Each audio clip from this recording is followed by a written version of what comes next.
Hay historias que no quieren ser leídas, quieren ser escuchadas en silencio, porque no hablan de ficción, sino de pactos reales, de culpas heredadas y de mujeres obligadas a desaparecer para que otros puedan dormir tranquilos. Si decides quedarte, no busques una heroína perfecta, busca verdad. Busca aquello que nunca fue contado en voz alta en los pueblos pequeños. Y recuerda esto, nada de lo que vas a escuchar es casual, y todo cobra un sentido distinto cuando llegamos al final. Esperanza cruzó la plaza del pueblo con la calma obstinada de quien camina hacia el matadero. Fingía serenidad mientras las manos le temblaban. El aire olía a tierra seca y leña vieja, pero también a juicio ajeno, ese perfume rancio que en los pueblos se pega a la piel y cuesta una vida entera sacudir. Sentía las miradas clavándose en la espalda, arrancándole pedazos de nombre y dignidad sin necesitar palabras. Las mujeres no precisan oído fino para saber cuándo hablan de ellas. En su caso, bastaba un murmullo, estéril, como si no fuera una condición humana, sino una maldición bordada en la sangre. Aquella mañana, la familia se había reunido en la cocina estrecha. El olor a café fuerte no consiguió disimular el sabor amargo de la decisión. Su padre no la miró. Hablaba con los ojos perdidos en la ventana, como si esperara que del cielo cayera una disculpa. Su madre apretaba el rosario hasta blanquear los dedos. «Es lo mejor», dijeron. «El pueblo ya no entiende. Una mujer sin hijos trae mala sombra». Frases pulidas para esconder la misma cobardía de siempre. Esperanza lo entendió con una claridad que dolía.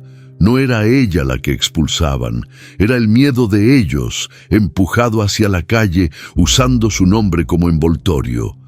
Nadie se atrevió a pronunciar la palabra expulsión. En los pueblos, la crueldad se viste de cortesía y suspiros. Le dijeron que debía empezar de nuevo en otro lugar, como si la vergüenza tuviera dirección postal y pudiera enviarse en carreta. Reunió un vestido, un chal de la abuela y una caja de cartas nunca enviadas. Mientras doblaba sus pocas cosas, pensó en las mujeres que conocía y en los pesos silenciosos que cada una arrastraba. Algunas con hijos que no podían alimentar, otras con cunas vacías. Todas juzgadas por lo que tenían o no tenían en brazos. Ella sin hijos, tratada como si hubiera cometido el peor de los pecados. Lo que Esperanza ignoraba era que su destino ya se había negociado 3 semanas antes. En una conversación baja, entre humo de tabaco y olor a deuda, su padre y el hacendado Sebastián Montero habían sellado un acuerdo. Don Aurelio, hombre de pocas palabras y muchas cuentas pendientes, aceptó entregar a su propia hija. No fue exactamente una venta, pero tampoco algo que pudiera llamarse elección. Fue uno de esos arreglos que los hombres cierran con aguardiente y apretón de manos, donde la dignidad de una mujer se convierte en moneda de cambio sin que ella siquiera sospeche que está siendo tasada. Sebastián Montero era conocido por cobrar lo que se le debía de formas que nadie se atrevía a discutir. «Tu hija sirve», dijo aquella noche, con voz grave. «No necesito hijos. Necesito a alguien que entienda el valor del silencio». Un escalofrío recorrió la espalda de don Aurelio, pero el miedo a perderlo todo pesó más que el amor. A Esperanza le hablaron, en cambio, de una oportunidad en una hacienda lejana. Le prometieron un nuevo comienzo, un lugar donde nadie sabría de su infertilidad. Ella aceptó porque el pueblo se había vuelto un fantasma que la perseguía en cada esquina. Pero al despedirse, sintió que no elegía. La estaban empujando. La carreta que la llevó a la hacienda El Silencio crujía como si también protestara. El camino subía hacia las montañas, retorciéndose entre piedras y polvo. El aire mezclaba olor a estiércol y madera vieja, quedándose pegado en la garganta. Esperanza abrazó su maleta como quien sostiene el último resto de sí misma. Miró hacia atrás hasta que el pueblo se redujo a una mancha indefinida en el horizonte, tan pequeña como la consideración que habían tenido por ella. Pensó en lo fácil que una mujer puede ser expulsada de su propia vida sin juez ni sentencia. Bastan chismes y un par de hombres respetables que asienten en silencio. La verdadera maldición no era la infertilidad, se dijo. Era vivir en un lugar donde el valor de una mujer se medía por el número de cunas ocupadas. La carreta avanzaba, pero por dentro todo seguía atrapado en el mismo punto. El momento exacto en que su padre bajó la mirada y la entregó sin decirlo. A medida que las montañas se acercaban, el viento se volvió más frío y cortante, como si quisiera arrancarle de la piel el polvo del pueblo. El carretero, un hombre de boina gastada, la miraba de reojo. Parecía querer preguntar algo, pero hay preguntas que pesan más que un saco de maíz, y es mejor callar. El nombre de la hacienda le producía un escalofrío: el silencio. Silencio ya conocía, el de las mesas cuando entraba en un cuarto, el de su padre al evitar sus ojos, el de su madre tragándose el llanto. Pero el silencio que la esperaba allí no era ausencia de ruido, era otra cosa, algo más hondo y más antiguo. La hacienda El Silencio apareció por fin como una mancha oscura contra el cielo encapotado. Árboles altos la rodeaban como guardias. La casa principal era grande, pero cansada. Paredes descascaradas, ventanas entornadas, un portón de hierro que se quejó cuando lo empujaron para dejarla pasar. El aire olía a tierra húmeda, a leña apagada hace horas y a algo más, un peso invisible difícil de nombrar. Al bajar de la carreta, las rodillas le temblaron. No era cansancio, era esa intuición que se instala en la boca del estómago y susurra: este lugar guarda historias que nadie se atrevió a contar hasta el final. El capataz que la recibió era bajo, encorvado, con ojos que esquivaban los de los demás, como si sostener una mirada fuera demasiado peso. Tomó su maleta con prisa y murmuró que la acomodarían en el cuarto del fondo. Esperanza intentó sonreír, pero él ya se alejaba por un pasillo largo y sombrío. Las paredes estaban cubiertas de retratos antiguos, hombres y mujeres que la observaban con gesto severo. Nadie sonreía en esos cuadros. Parecía que la alegría hubiese sido expulsada de la hacienda hacía tanto tiempo que nadie recordaba cómo se sentía. Esperanza sintió un nudo subirle a la garganta. Mientras esperaba sola en la sala principal, escuchó el silencio pesado que llenaba cada rincón. Le habían dicho que venía a trabajar, pero nadie explicó exactamente en qué.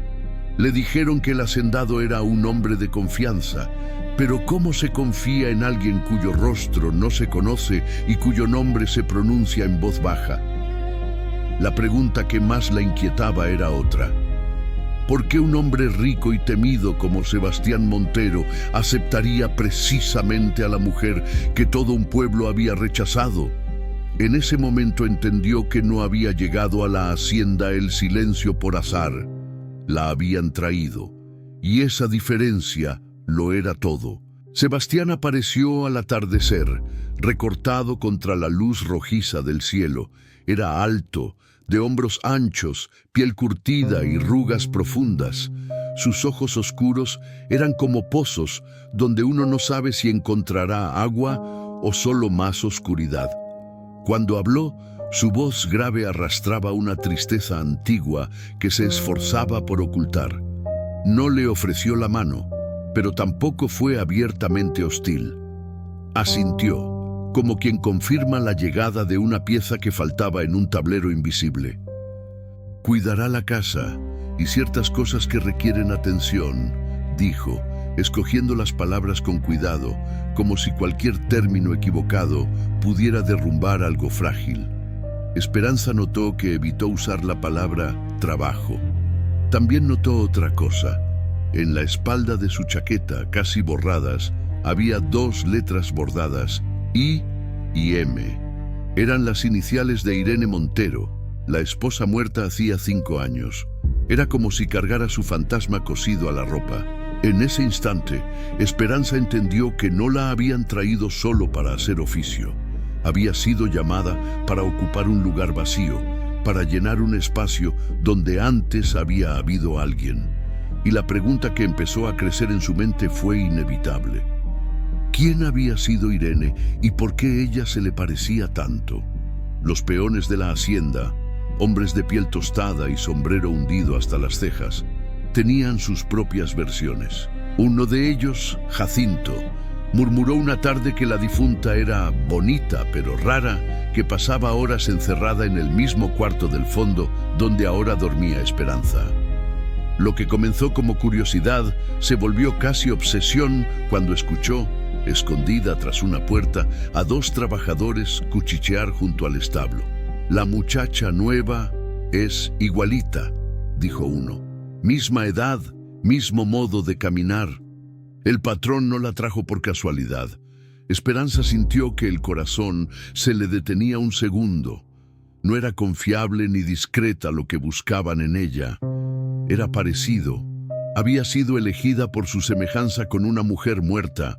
Fondo de espejo, sombra, reemplazo. La idea le revolvió el estómago y, al mismo tiempo, encendió dentro de ella una llama obstinada. Si estaba allí para ocupar el lugar de Irene, debía saber quién había sido Irene. Fue una tarde de lluvia, mientras limpiaba su cuarto cuando encontró la carta. Estaba moviendo un baúl viejo pegado a la pared cuando oyó el ruido seco de un papel al caer. Era media hoja amarillenta, con los bordes chamuscados. Alguien había intentado quemarla a toda prisa. Leyó los fragmentos con el pulso acelerado. El acuerdo fue sellado antes del matrimonio. Nunca tuve elección y, más abajo, casi borrado por el fuego, Esperanza. Su propio nombre, escrito por una mujer muerta años antes de que ella llegara. El mundo pareció inclinarse. ¿Cómo podía Irene saber de ella? ¿Cómo podía escribir su nombre antes de conocerla? A menos que lo que estaba sucediendo ya hubiera ocurrido antes, a menos que Esperanza no fuese la primera en repetir el papel, a menos que existiera un patrón, un ciclo de mujeres descartadas y ofrecidas en secreto. Sus manos temblaban tanto que casi soltó la carta. La guardó contra el pecho, escondida bajo el vestido. Necesitaba más. Miró el cuarto con otros ojos. Cada mueble, cada sombra, cada tabla del suelo podían esconder otra pista. Por primera vez en la hacienda, no se sintió sola, se sintió observada. Días después, hurgando en la biblioteca cuando creía que todos dormían, encontró un cuaderno escondido detrás de libros de contabilidad. El diario de Irene. Al principio eran páginas triviales, el clima, tareas, nombres de peones, pero pronto el tono cambió. Las frases se llenaron de inquietud. «Hoy descubrí la verdad sobre mi matrimonio», leyó. «No fui elegida por amor, fui entregada por una deuda, igual que la mujer antes de mí». Esperanza tuvo que sentarse. Había habido otra antes de Irene, quizá más de una. Una fila invisible de mujeres llevadas a la hacienda como parte de un pacto. Más adelante, Irene escribía sobre su supuesta infertilidad. «Dicen que soy estéril, pero sé que no es cierto. Necesitan que lo crea para que nadie pregunte por qué acabé aquí. Las mujeres como yo somos piezas en un juego que los hombres organizan mientras beben. Deciden nuestro destino antes de que nazcamos». Cada línea era como mirarse en un espejo manchado. La infertilidad no era un defecto, era la excusa, un relato útil para justificar lo injustificable. De pronto, todo encajó. Los rumores del pueblo, la reunión en la cocina, el silencio del padre, la promesa de trabajo. Nada tenía que ver con hijos, todo tenía que ver con poder. La desaparición repentina de la carta quemada la convenció de que alguien más sabía lo que estaba buscando. Una mañana despertó y el papel ya no estaba bajo su almohada. Otra noche encontró la puerta de su cuarto cerrada por fuera. La cocinera murmuró algo sobre corrientes de aire, pero Esperanza ya no creía en casualidades. Comenzó a observar a Jacinto. Siempre estaba cerca, demasiado cerca. Lo enfrentó junto al granero, con la voz firme. «Me estás vigilando», dijo. Él palideció. «Señorita, es mejor no remover lo que está enterrado», balbuceó. «Aquí hay gente que no quiere que esas historias vuelvan. Yo solo obedezco. Tengo familia». Jacinto no era el enemigo. Era otra pieza. Alguien más alto movía los hilos. La confirmación llegó en forma de caída. Una noche, mientras subía las escaleras hacia su cuarto, unas manos invisibles la empujaron. Rodó por los peldaños, golpeándose el hombro y la espalda. Quedó sin aire. Al levantar la vista, alcanzó a ver una sombra alejándose por el pasillo. Alta, de paso seguro. Demasiado rápido para distinguir el rostro. Podían decirle que fue un accidente, culpar al piso resbaloso. Pero Esperanza sabía que no. Alguien quería que dejara de buscar, y eso solo significaba una cosa: estaba cerca de la verdad. La caída, lejos de detenerla, afiló su voluntad. Si intentaban silenciarla, era porque había algo grande que revelar. Y si Irene había dejado un diario, una carta, migas de verdad, era porque esperaba que alguien, algún día, continuara lo que ella no pudo terminar. La noche de la tormenta, cuando los relámpagos recortaban la silueta de la casa, Sebastián entró empapado en la sala. El agua le chorreaba por el cabello y los ojos le pesaban como si llevara años sin dormir. Se quedó de pie frente a ella, respirando hondo, y al fin dijo: «Necesitas saber la verdad antes de que sea demasiado tarde». Se sentó frente al fuego, como si necesitara una fogata para enfrentar sus propios demonios. Habló despacio, arrancando confesiones como quien se arranca espinas. Contó que Irene había llegado a la hacienda igual que Esperanza, como pago de una deuda antigua entre familias. No hubo cortejo, hubo pacto. «Mi padre hizo el primer acuerdo», murmuró. «Yo heredé las obligaciones. Cuando Irene descubrió todo, intentó huir. No se lo permitieron. Un día cayó por las escaleras. Dijeron que fue un accidente. Yo sé que no lo fue». La voz se le quebró. «Y yo no hice nada. Tenía miedo de quienes mueven los hilos». El frío recorrió la columna de Esperanza. El patrón se repetía: mujeres traídas, mujeres que descubren, mujeres que caen. «¿Quién está detrás?», preguntó. Sebastián la miró con los ojos llenos de lágrimas contenidas. «Tu padre», dijo. «Don Aurelio, él y otros hombres del pueblo hicieron un pacto hace décadas». La palabra padre cayó sobre ella como un hacha. Sebastián continuó.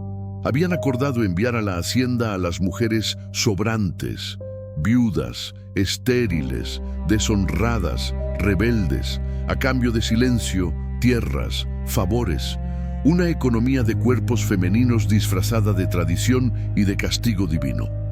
La deuda original era de sangre. El abuelo de Sebastián había matado a un hombre del pueblo en circunstancias oscuras. Para evitar represalias, se llegó a un acuerdo. La hacienda recibiría a las mujeres que estorbaran y el pueblo mantendría la boca cerrada. Con los años, el crimen se volvió costumbre. La costumbre, ley. Don Aurelio no había entregado a Esperanza porque no pudiera tener hijos. La entregó porque debía favores, dinero y lealtad, porque era más fácil sacrificar a la hija que enfrentar a los hombres con los que bebía en la cantina. Porque en su escala torcida, el honor valía más que la vida de ella.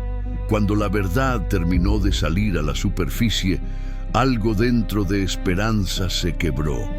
Pero no fue ella. Lo que se rompió fue la mentira. Todo aquello por lo que se había culpado. Las noches pidiéndole a un Dios silencioso que la arreglara. Los días sintiéndose menos mujer por no llenar una cuna. Se desmoronó. Entendió con una claridad dolorosa que nunca estuvo defectuosa. Había sido útil para un sistema que necesitaba mujeres dóciles, culpables, convencidas de que el error estaba en ellas, y decidió allí mismo que no sería una más, no sería otra Irene cayendo por las escaleras, sería la que voltearía la mesa. No huyó, no se enterró en silencio. Con la ayuda de un Sebastián consumido por la culpa, comenzó a juntar pruebas. Revisó archivos de la hacienda, cartas entre hombres poderosos, registros de traslados nunca declarados. Cada nombre era una mujer con historia, cada fecha una cicatriz. Pasó noches sin dormir escribiendo su propia versión de todo. Guardó copias en lugares distintos, se aseguró de que la verdad no dependiera solo de su voz, porque había aprendido, del modo más duro, que los secretos solo tienen fuerza mientras permanecen ocultos. Una vez expuestos, empiezan a desmoronarse. Cuando regresó al pueblo, no lo hizo como la mujer expulsada y avergonzada que se había marchado. Volvió derecha, con la cabeza alta, llevando consigo papeles y nombres. Se plantó en la plaza, justo donde antes la habían mirado con desprecio, y pidió que llamaran al padre. Llamó también al cura y habló. Leyó en voz alta los acuerdos, las fechas, los nombres de los hombres involucrados en el pacto.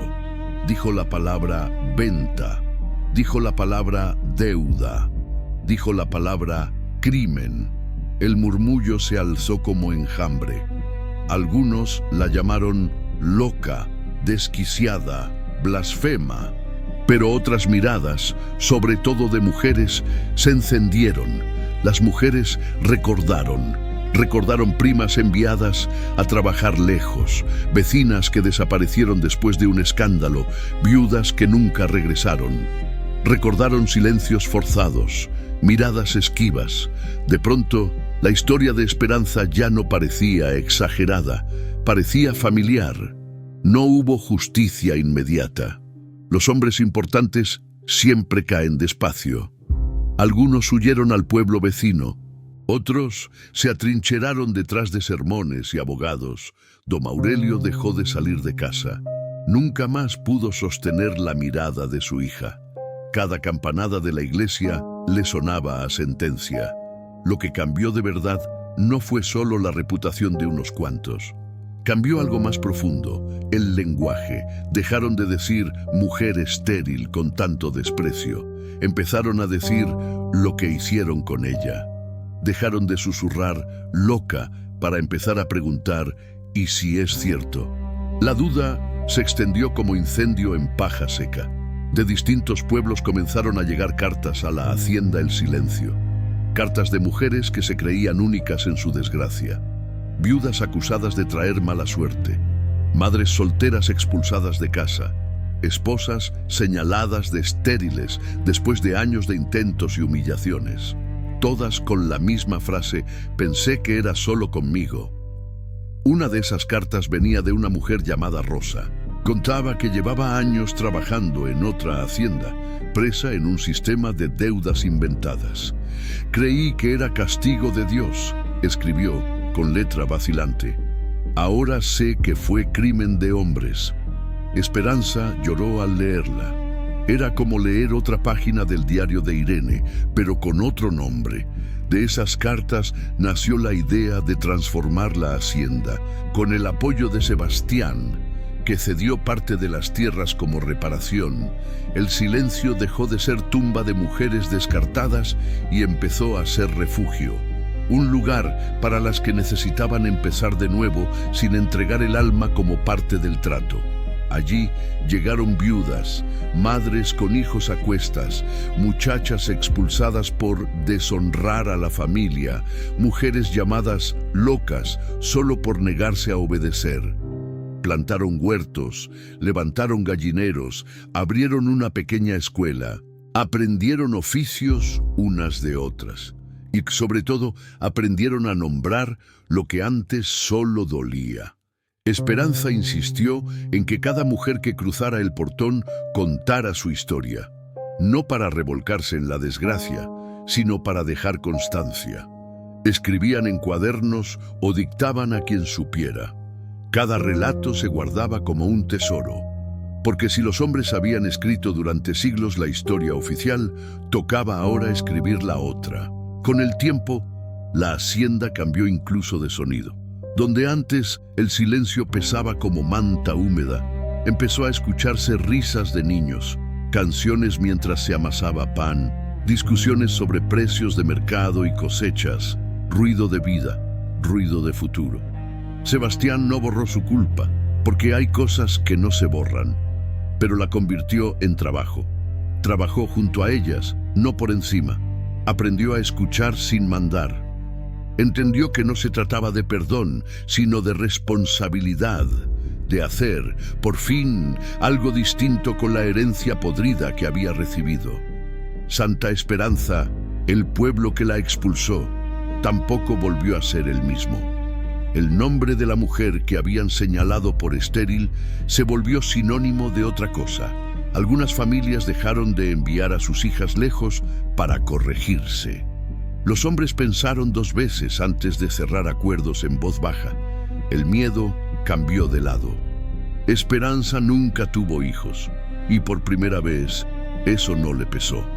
Entendió que su valor no estaba en la capacidad de llenar una cuna, sino en la fuerza de vaciar una mentira, en la terquedad de romper un pacto construido sobre cuerpos y silencios, en atreverse a decir la palabra crimen donde antes se decía destino. Al final, la verdadera herencia que dejó no fue sangre, sino historia. Una historia contada en voz alta, sin recortes ni bordes quemados. Una historia escrita por mujeres que se negaron a seguir siendo mercancía. Una historia que, una vez escuchada, ya nadie en Santa Esperanza pudo olvidar. Pero esta historia no termina aquí, porque Esperanza no fue la última mujer en descubrir una verdad enterrada, y lo que ocurrió en la hacienda El Silencio sigue repitiéndose con otros nombres, en otros lugares, incluso hoy. En los próximos minutos de este video revelaremos algo que transforma esta historia en algo más que un relato. Una conexión real, documentada, que muchos preferirían mantener en silencio. Quédate hasta el final. La verdadera sorpresa no es lo que pasó, es entender por qué todavía pasa.